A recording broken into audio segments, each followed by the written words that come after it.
What is up, guys? It's Mason once again, and today we are looking at a game that was played between Dave Chief Quansah and Candid Master Edward Thompson. This game was played in the 6th round of the National Chess Championships, which is actually ongoing, and it was a very interesting game. So let's check it out and see how this game went down. So we have Dave as white and Thompson as black. So we have d4, d5, c4, e6, the queen's gambit declined, knight to c3, knight to f6, c takes d5, e takes d5, the exchange variation. Now this takes away a lot of the spice that you get in the queen's gambit, but it's still playable. And some of the ideas of this opening you've seen playing in the London system, you could actually go for some sort of queenside offensive with a minority attack on the queen side. Whichever way you choose to go, it will be fine. But here we have bishop to g5, knight b to d2, e3, bishop to e7, bishop to d3, castles kingside, and knight g to e2. So I'm actually beginning to believe maybe that Dave prepared this, because I heard he lost a winning game against Thompson the last time in another game, which I've never covered here before. I could be wrong, but the aim of this move is to play f3, f4, and try and gain control of the center. It's actually the third most popular line in this variation, and it seemingly has more wins for white than with the draws and losses. So a very nice variation chosen by Dave, and it's very technical. So to see him play this shows that maybe there was a lot of preparation that went into this game. Okay, so we have c6 by Thompson, castles kingside, knight to h5, bishop takes e7, queen takes e7, queen to d2, and then g6. Now though it's a little bit different, this game follows a game between Lucian and Ilana that was played in 2019. But in that game, black had a knight on b6, a pawn on a5, a pawn on a4, and yeah, that was the slight difference between his position. But white did also win this game. So let's see if Dave will manage to convert the exact same thing here. So rook a to d1, you could just play f4 here. Rook a to d1 is quite slow, but it's still fine because he's looking at the future of these two pawns. Maybe he might want to push them somewhere in the future. So rook a to d1. Then we have knight d to f6, f3, rook to e8, putting pressure on this side of the board. E4, d takes e4, f takes e4, and then bishop to e6. So for the position, it's just fine. White is doing quite well here. He's more active. This knight on h5 is not doing much, and most of black's play is going to be suppressed because of these two pawns. So currently white is sitting comfortably.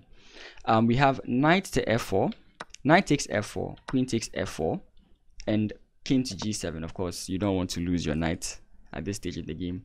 And then b3. Now b3 is a very interesting idea that Dave comes up with.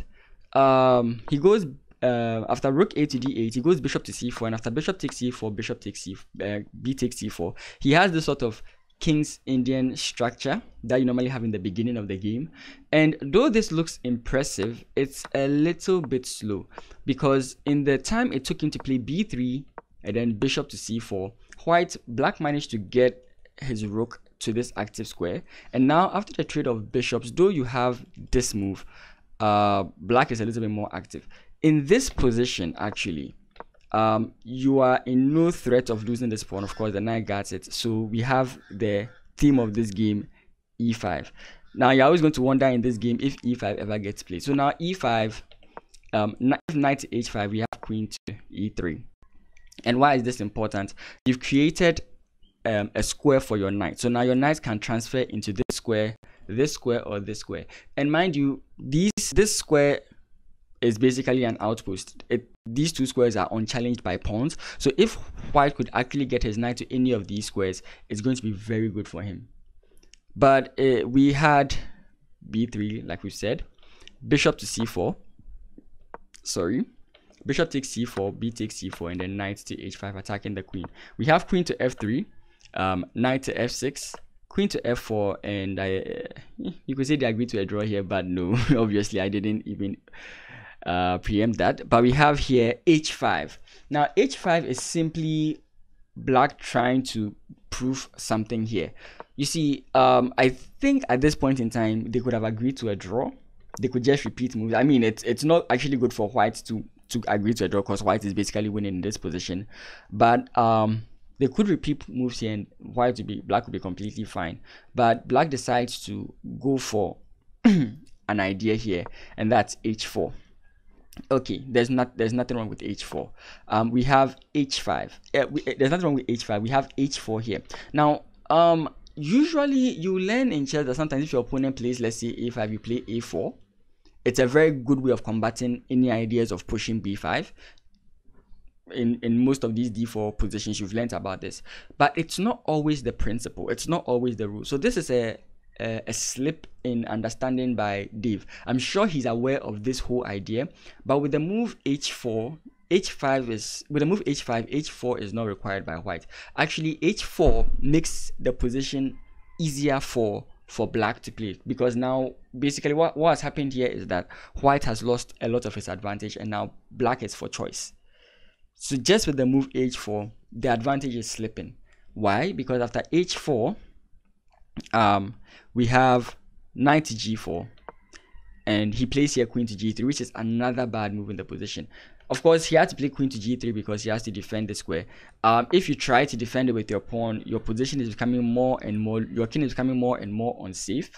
So yeah, that is the problem with playing h5. He could have played h3. h3 is actually a very okay move. It does the same thing of weakening your king, but in this case, it prevents more of your opponent's pieces from entering into your squares, basically. Anyway, so now we have queen to g3, rook to d7, rook to d2, rook e to d8, rook f to d1, and then g5. Now, this is a sort of misplaced ideas, because it seems like, oh, okay, we're not yet there, but he goes for this h5, this g5 idea, and his point is white's king side is very weak, so I'm going to try and crash on his squares.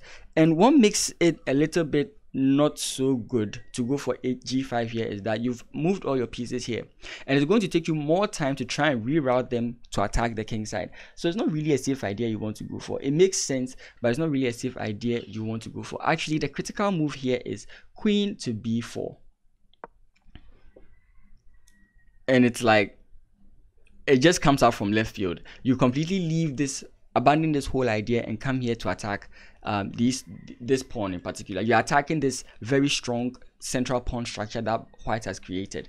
So and it's very difficult to defend this. Like there's no easy way for white to do anything to defend this. Pushing this pawn just makes you lose this structure, and mind you, everything here is very deadly. If queen takes it with a check, you're in trouble. If you try to push d4, for example, you still take, and you can't take this because now you're losing your rooks. So it's a very, very key move that white should have seen here.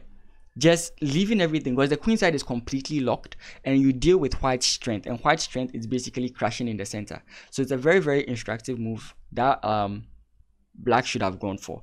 But anyways, we have h takes g5, queen takes g5, rook to d3, and then b5. Again, like I'm saying, the main purpose of this idea is to crash on the king side, and you make a move that does not deal with the queen side. Obviously, you would expect your opponent to play h5 here, h4 here, attacking the queen and maybe creating some more threats with maybe rook to h8. You would expect that kind of idea based on the g5 move, but then he now starts making moves elsewhere. And the thing is, if your opponent just takes, you are literally fine, because if pawn takes, you simply just have, again, e5. e5, if you attack the knights, knight goes to e4 with the exact same idea, getting to one of these two squares. Obviously, you will go for this square this time around, and you are going to have a very, very difficult position. If the queen goes back, same idea. If the queen comes in, let's say, I've actually forgotten. There was a very interesting line here with queen comes in, trading, and then winning the rook. But we'll save that for another time. I actually have to hurry and go somewhere. Okay, so we have are we here? We have c5, and so we have b5, and then Dave plays c5, trying to prevent any trades, and he wants to keep his strong central structure, which is very fine.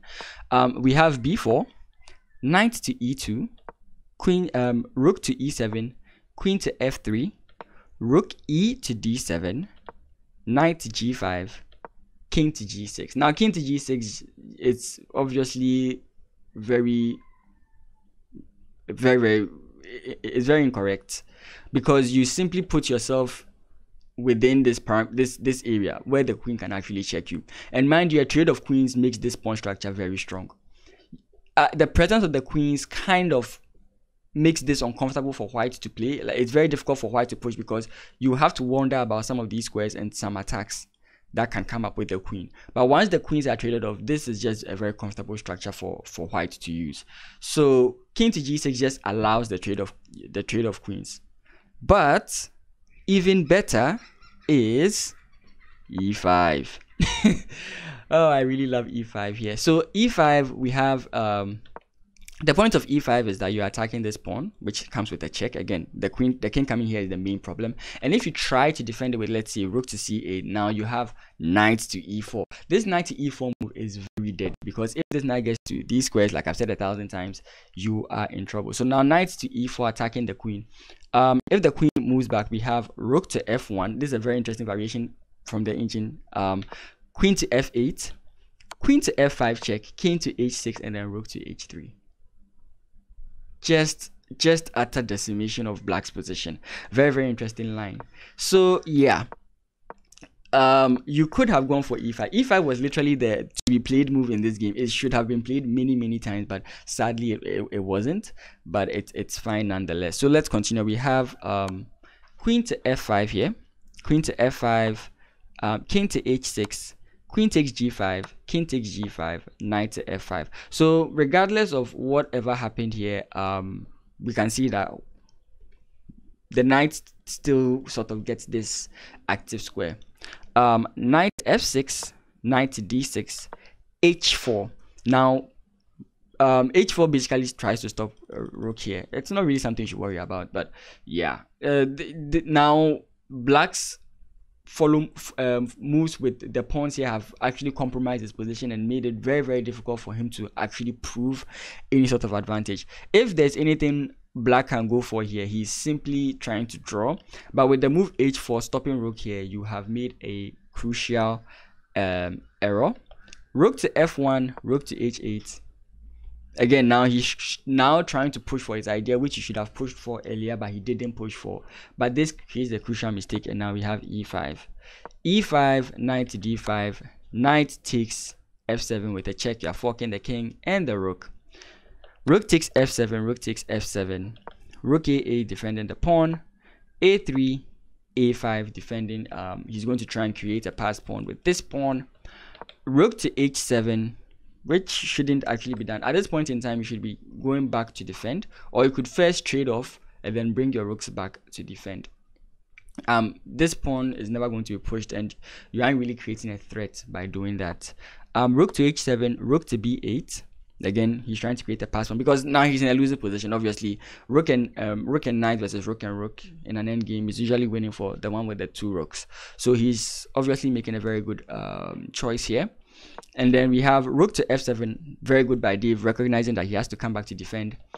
b3, rook f, and actually b3 is where the recording ended. Actually, their time got very low here, so they stopped recording their moves, and there was no one actually available to record the moves for them. So after b3, there is no other recorded move. But I just looked at some engine moves, and basically what White's idea is going to be is that he's going to guard the queen side, bring his king in. Maybe he can get rid of these pawns, bring this king in, and then he's in one way or the other going to capture this pawn and promote, and then get a very good and winning position against the opponent. So very interesting game played by Dave here. Of course, I skipped other important lines and variations. Of course, like I said, I want to get this game out as soon as possible, and I also have to go somewhere as fast as possible. So yeah, this is very interesting game by Dave. The cute part about it was that after he won this game, he shed a lot of tears of joy. I mean it's well deserved. I have never beaten Thompson. Thompson's a very strong player, very solid as well. So to see Dave doing this, it's very good. At a point in time, it's like he went quiet. We weren't hearing about him again, but he just comes to show us that he's still a roaring lion. Granted, he's not having such a good tournament, but this results actually, it clears everything and every doubt. So very good. So yeah, we are having some other games we are going to cover, not necessarily from the National Chess Championships, but for example, Selikem played in a online youth Grand Prix. Of course, he didn't really beat most of these opponents because they're very, very strong. These are very, very strong opponents, far stronger than him. He was far underrated. Most of the people he played against were 500 rating points higher than him, but he managed to score some very nice victories. So we'll look at some of those games as well. Anyway, thank you guys so much for watching. I hope you enjoyed the analysis. If you have any games you'd like us to analyze, just let us know in the comment section down below and we'll get to it. Thank you so much, and I'll see you in the next video. Peace.